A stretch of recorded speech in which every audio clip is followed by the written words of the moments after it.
Welcome back. Thanks for staying with us. The ANC has lost outright majority in the troubled Ditsobotla municipality in the northwest. The EFF has taken some of the seats in that municipality following by-elections this week in eThekwini. The ANC lost the seat to the IFP. At the same time, the party has retained 5 seats in Mkhondo in Mpumalanga. Joining us now to talk about the party's losses in Ditsobotla municipalities, Wayne Sussman, elections analyst. Very good afternoon to you, Wayne. Thank you so much for your time. The ANC losing its outright majority in the troubled Ditsobotla municipality to the EFF. Surely it doesn't come as a surprise. I mean, given the how the area has been plagued by service delivery challenges and the battles that have taken place there. Thank you very, very much, and good afternoon to you and the viewers. This is a very telling result. We've got to remember that we know the ANC has challenges in many of the metro regions of South Africa. And in the local government elections of 2021, we saw it move to larger city, the next level of metros, places like Mogale City, places like Ditsobotla, Sasolburg, Mfuleni, Vanderbijlpark, so the medium-sized cities. The ANC's support has always been strong in rural towns, such as and even more rural areas. And part of that is a place like Ditsobotla, Lichtenburg in the northwest, where we know that about 10 years ago, the ANC support there was over 70%. After this round of by-elections, it's fallen to just over 40%. That is a major challenge for the ANC. Of course, maybe some of the challenges in that regard are because of the service delivery challenges and because of the infighting and factionalism of the ANC. But when you move in a 10-year period from over 70% of support to 40% support, the alarm bell should be ringing, and that's what makes this ANC conference this weekend so important for the ANC and its future role as the largest party in South Africa. Surely, I mean, the ANC should have seen this one coming, because we know ANC President Cyril Ramaphosa visited the Northwest as he was campaigning, and his description of it, I mean, calling it the worst run in the country, as he described that municipality, describing it as a horror show that's been overtaken by criminals. I mean, surely this one was one that was coming, even though he did try, as he visited the area, which has a lot of potholes and all sorts of issues, to try and encourage support. But that alone wasn't enough. Correct. And when we look at a municipality, and I know we're going to hopefully speak about eThekwini later, but Let me just use a small example of eThekwini.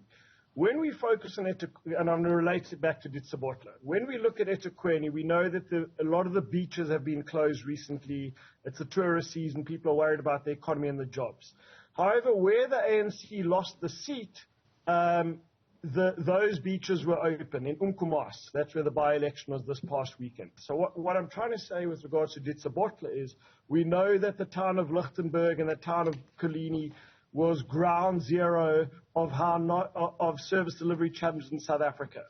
But part of Ditsobotla includes farming areas, and this is the traditional support base of the ANC, where the ANC support should be most robust, because many of the voters there are not coming into the towns necessarily on a regular basis.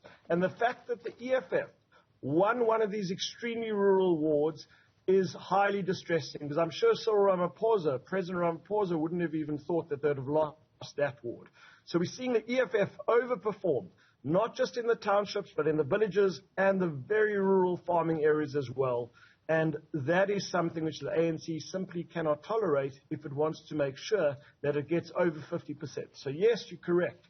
These are specific challenges, but I'm sure that the ANC still believed, like they did in November 2021, because let's remember the service delivery challenges in Ditsobotla aren't new.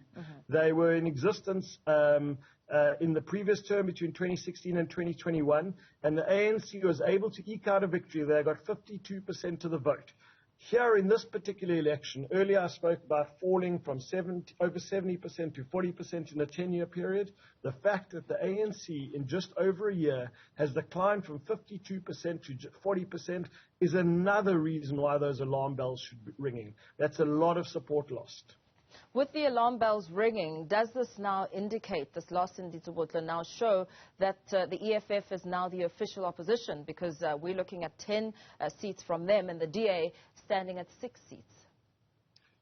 Correct. So the ANC, and this is why all things considered, hope might not be lost for the ANC in Ditsobotla. They still have a path, because remember, there are 39 seats in Ditsobotla, and the ANC are on 16 seats. So the ANC needs to find 4 seats. Other parties with a combined total of 4 seats.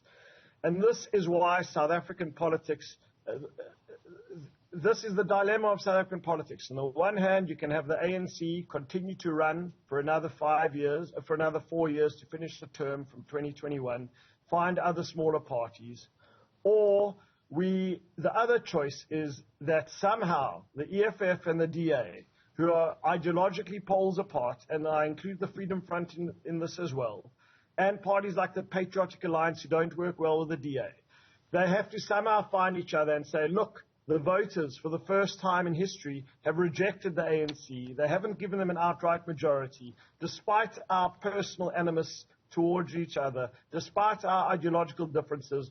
For the sake of the residents of Ditsobotla, we have to put our differences aside because the voters, for the first time ever, have not given the ANC a mandate. So on the one hand, it's going to be either the ANC with smaller coalition partners, or it's going to be the EFF, the DA, and other partners, with maybe a party like the Forum for Service Delivery, who I think is palatable to both the DA and the EFF. It's a northwest party getting the mayoral chain. But I think what we're seeing in the urban areas, where sometimes it's chaotic coalitions, is now going to come to Ditsobotla as well. You made mention of eThekwini, the ANC losing its biggest municipality.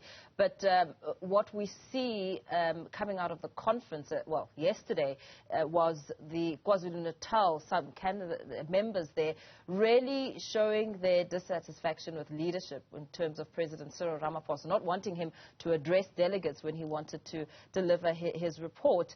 And, of course, speaking to issues towards the end of disunity, the president saying that disunity is leading to some of these losses when it comes to the ANC progressing and securing and garnering the support it needs, saying that the leadership is essentially the problem when it comes to issues of growing and progressing the party.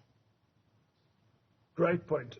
It's been a tough year for the ANC, and the toughest part of the country in 2022 has definitely been the KwaZulu-Natal province.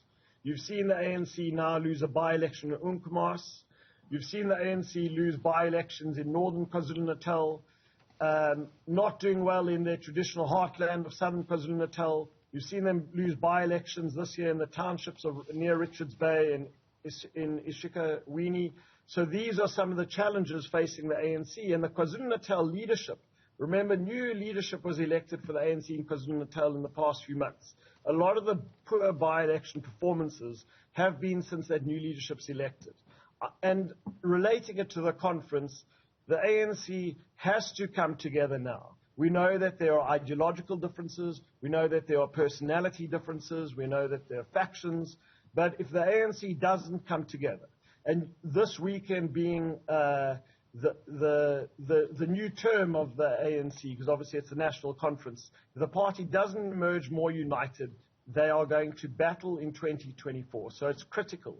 Regardless of what the KwaZulu-Natal leadership thinks of Cyril Ramaphosa, who's this weekend a candidate, if he gets elected, they have to rally behind him, because otherwise I do not just foresee the ANC getting less than 50% in places like Gauteng, certainly the Western Cape, but also possibly KwaZulu-Natal, the Northern Cape, and maybe even nationally. If the party is not united, everyone in the party will suffer. We also saw the party retain all its seats in Mkhondo in Mpumalanga. So I think, look, there were 5 seats, and just to give the viewers some background, the reason why there are these by-elections taking place, and this is a victory for the ANC, is that after the 2021 local government election, there were 6 ANC councillors, including the former ANC mayor, who were not happy with who the ANC chose as the mayoral candidate. And they sat out.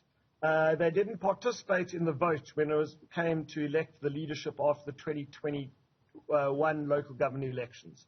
And this resulted, even though the ANC had the numbers, in an independent councillor becoming mayor and someone from Mzwanele Mani's ATM, the African Transformation Movement, becoming the speaker. The ANC expels these 6 councillors, including 5 ward councillors. So it was these 5 ward councillors' wards. So yes, the ANC might have lost some ground, but they retained all the wards. The EFF did well, got 30%. At the end of the day, the ANC retained all the wards.